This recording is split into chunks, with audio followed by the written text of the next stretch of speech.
आपल्या 11वी मार्गदर्शन करतो त्याला बोर्ड लावायचा त्याच्याची 10वी पास आहे व्यवस्थित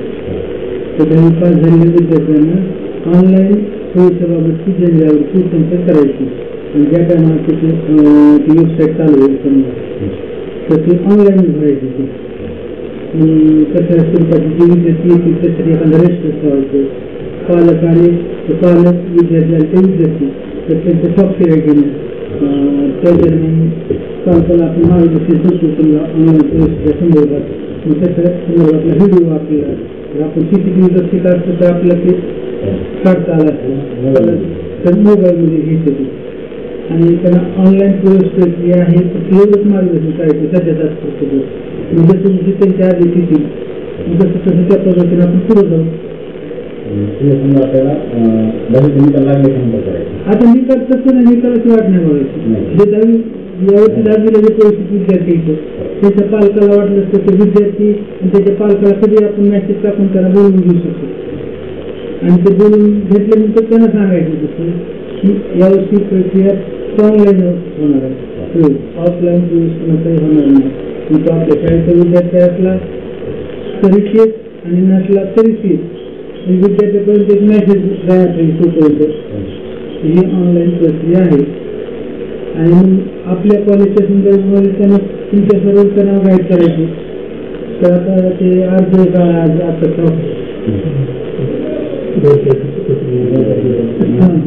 तर आपले विद्यार्थ्यांनी भरायचे फॉर्म टाकलं जायचं ऑनलाईन फॉर्म भरायचे विद्यार्थी सुविधा केंद्रामध्ये जाऊन भरू शकतात आणि जर तुमच्याकडे आलं तर तुम्ही भरून द्यायचं त्यांना मग कदाचित तो विद्यार्थी आपल्या कॉलेजचं ऑप्शन मिळणार नाही ते निवडायला लावायची जिम्मेदारी तुमच्याकडे आहे ते आपल्याकडे काय सुविधा येतात त्यांच्या वेबसाईटच्या संदर्भामध्ये आपल्याकडे त्यांना मार्गदर्शक आहे शिक्षक आहे ते सगळ्या बारीक सारीक गोष्टी त्यांना सांगायचं आणि जर एखाद्या वाटतं समजा ते विद्यार्थी आपले तुम्ही आपला फॉर्म भरा म्हणे व्यवस्थित गावात सुविधा नसेल समजा शक्य नसेल तर त्या टायमाला आपल्याला ते आपलं ऑप्शन नाही मिळवलं तरी आपल्याला त्याचा फॉर्म भरून द्यावा लागेल म्हणजे असे शिक्षण त्याला त्याच्या आत येते असं ते प्रश्न काल उपस्थित केले त्यांनी की आपल्या शाळेत ते म्हणजे आमच्या शाळेत मिळवलं नाही त्यानंतर ते म्हणजे तुम्ही आत्मपरीक्षण करायचं मग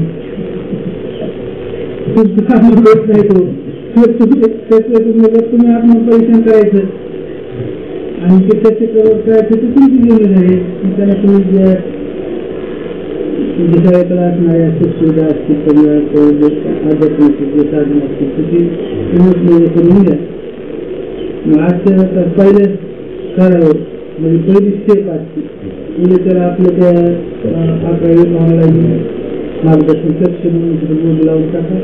1-2 दिवसानंतर समजा 10वीचे विद्यार्थ्यांना मेसेज पाठवा आपल्या ग्रुपला की 11वी परीक्षेच्या संदर्भामध्ये वेळेसाठी आपण आपल्या पालकाला घेऊन शाळेमध्ये हजर व्हा म्हणून त्या दिवशी त्याचा 5-10 आले किंवा जास्त आले समजा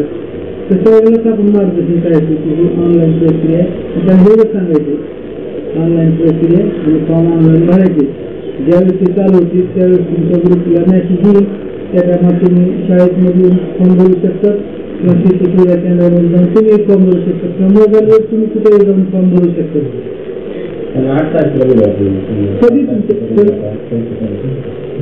तरी तुमच्या सोडून तुम्ही त्यांना बोलून घ्या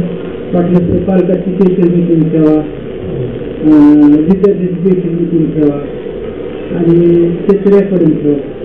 आणि कदाचित पुन्हा त्याच्या व्यतिरिक्त तुम्ही 1-2 विद्यार्थी जरी आले तरी आपल्याला त्यांना ते सांगायचे फक्त तर ते आता सध्या काही समजा हा देत आहे त्याच्या अगोदर चालू आहे आणि ती काही जनजागृती आहे समजा थोडक्याची